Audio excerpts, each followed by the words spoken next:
So when it suits a left-wing agenda, the news media and elite in general are quite happy to invoke the validity and power of IQ.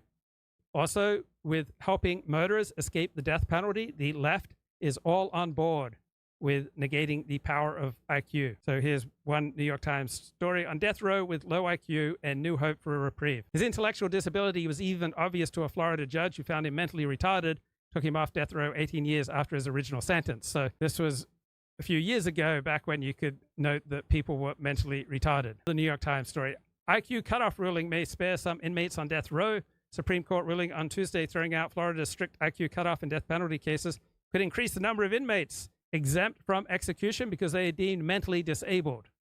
Another New York Times article: low IQ and the death penalty. Supreme Court will be asking today to decide whether the execution of mentally retarded individuals convicted of capital crimes violates the 8th Amendment. The case involves Daryl Atkins, sentenced to die in Virginia for a 1996 murder. Mr. Atkins has an IQ score of 59, below the score of 70 that is commonly used to identify mental retardation.